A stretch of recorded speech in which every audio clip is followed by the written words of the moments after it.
Baik, Ibu akan menggambarkan struktur Lewisnya. Di sini ada dua senyawa terlebih dahulu yang Ibu contohkan, yaitu SF4 dan SF6. Kemudian Ibu sudah membuatkan nomor atom beserta konfigurasi elektronnya menggunakan kulit. Begitu juga dengan F. Di sini ada nomor atom dan konfigurasi elektronnya. Oke, kita mulai dulu yang pertama, yaitu SF4. Kita posisikan S di tengah ya sebagai atom pusat. Kemudian kita buatkan ada 4 buah F. Oke. Seperti ini. Kemudian di sini ada dua spidol, yang spidol biru ini Ibu arahkan untuk elektron S, kemudian yang merah adalah F. Kemudian kita perhatikan dulu elektron valensi dari masing-masing unsur. S elektron valensi 6, sedangkan F elektron valensi adalah 7. Sekarang kita buat dulu ikatan kovalen ya, atau distribusi elektron, atau mungkin pemakan bersama pasangan elektronnya. Ini S, kita buat dulu masing-masing S. Oke, ada 4 yang sudah digunakan karena ada 4 buah F. Kemudian kita buat pula F masing-masing 1.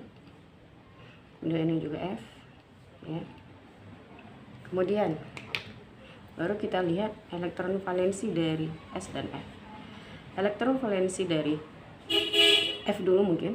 F itu elektron valensi adalah 7, yang digunakan baru 1, berarti ada 6 buah lagi yang belum digunakan. Oke, kita buat seperti ini. Ini juga seperti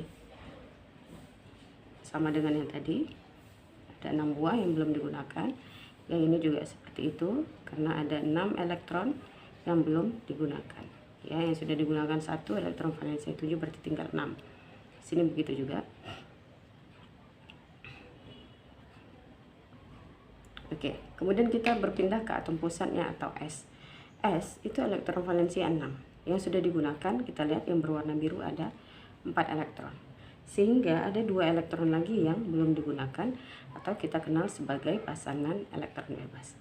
Oke, mungkin Ibu posisikan di sini. Oke, sehingga kalau kita hitung jumlah elektronnya terlebih dahulu, kita lihat untuk F mungkin ini tidak ada permasalahan ya, jumlahnya 8 semua, 1 2 3 4 5 6 7 8. Ini juga 8 yang di sini. Oke, ini juga 8 ya.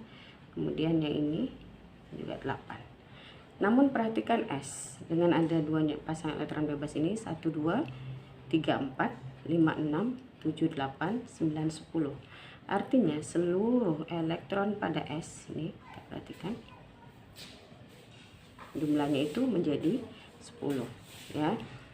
Artinya jumlah elektron pada atom pusat itu adalah 10, artinya lebih besar daripada 8. Maka terjadi penyimpangan. Tahu di sini kalau kita hitung kembali PEI-nya, PEI dan PEB-nya ya sama seperti pelajaran sebelumnya. PEI-nya pada atom pusat itu tetap 4, namun PEB-nya tadi ada 1. Oke.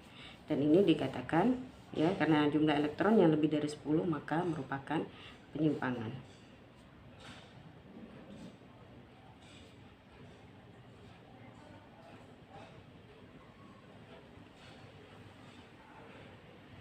Kemudian kita berpindah pada contoh kedua, yaitu SF6. Di sini Ibu juga sudah buatkan nomor atom beserta konfigurasi elektronnya. Oke, kita langsung saja kita buat S-nya di tengah. Kemudian ada 6 buah F. Kira-kira seperti ini. Oke, kemudian kita buatkan elektron masing-masing unsur. Ini milik S dulu, berwarna biru. Oke, ini ada 6 buah, berarti dia harus mendistribusikan 6 elektronnya ke 6 buah F. Kemudian pindah ke F, ini F, ini juga milik F, F. Oke, oke.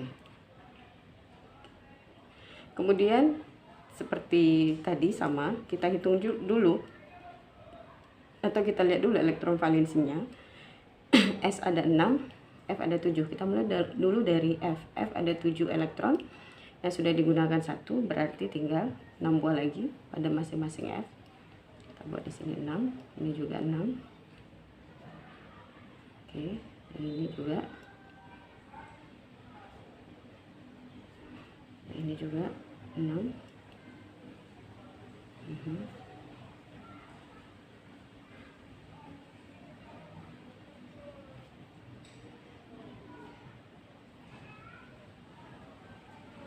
Oke, kemudian baru kita berpindah ke S-nya. S yang sudah digunakan itu ada 6 elektron ya. Kemudian elektron valensinya juga 6. Artinya tidak ada lagi pasangan elektron bebas.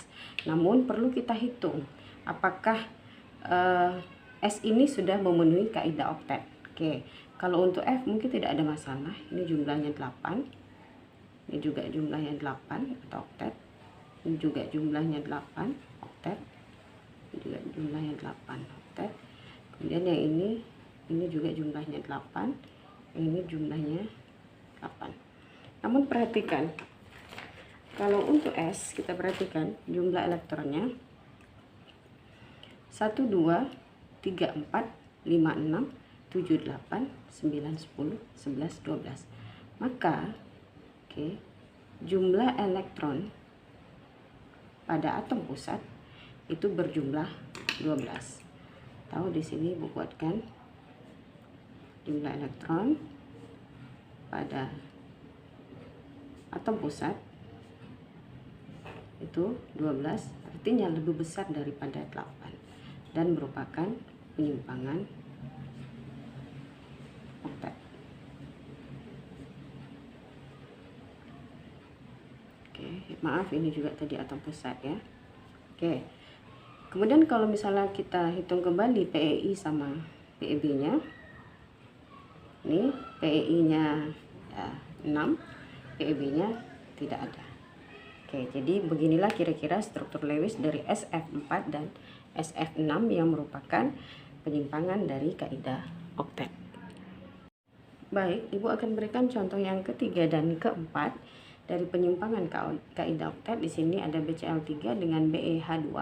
Kita akan buatkan struktur Lewisnya dan kita buktikan apakah memang menyimpang dari kaidah oktet atau menyimpang dari jumlah elektronnya itu 8. Oke, kita buat dulu di sini B BCl3 sebagai atom pusat, kemudian ada 3 buah Cl.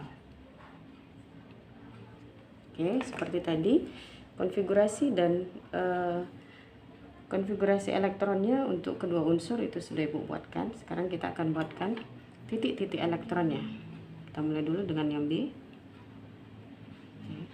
Kemudian kita pindah ke Cl. Oke, setelah itu baru kita hitung berapa elektron yang belum digunakan oleh masing-masing unsur. Kita perhatikan pada Cl ini elektron valensinya 7, berarti masih ada 6 buah lagi. Kita mulai dulu dari Cl ya. Oke. Oke, ini seluruh Cl-nya masih ada 6 elektron lagi yang belum digunakan. Oke, kemudian baru kita pindah ke atom pusatnya atau B. B elektron valensi adalah 3. Jadi yang sudah digunakan 3, artinya tidak ada lagi pasangan elektron bebas atau tidak ada lagi elektron yang bersisa. Namun kita lihat apakah sudah memenuhi oktet atau tidak. Kalau untuk Cl mungkin tidak ada masalah, jumlahnya 8. Ya, ini juga jumlahnya 8. Jumlahnya 8. Sekarang kita perhatikan pada B. Kita hitung 1, 2, 3, 4, 5, 6. Artinya jumlah elektron pada B atau pada atom pusat ini jumlahnya baru 6. Maka ini sini Ibu buat jumlah elektron pada atom pusat 6 atau masih kecil, kurang dari 8. Dan ini juga merupakan penyimpangan oktet.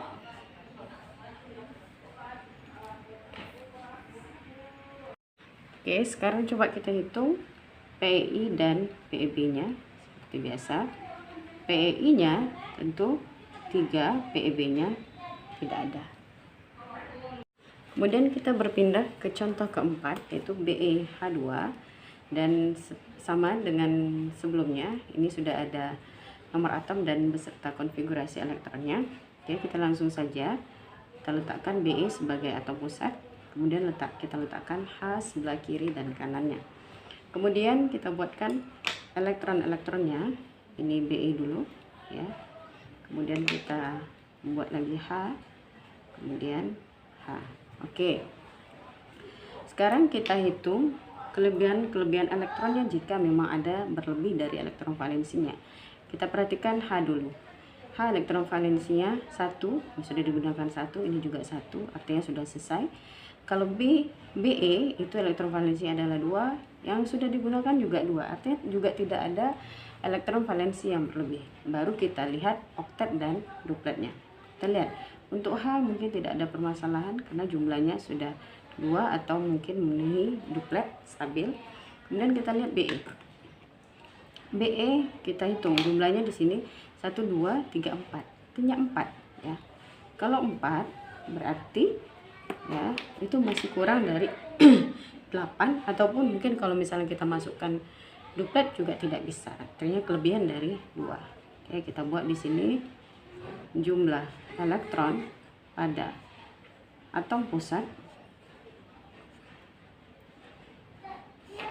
4 kecil dari 8, atau kalau kita memasukkan kaidah dupletnya yaitu ini merupakan besar dari 2 dan merupakan penyimpangan oktet ataupun duplet.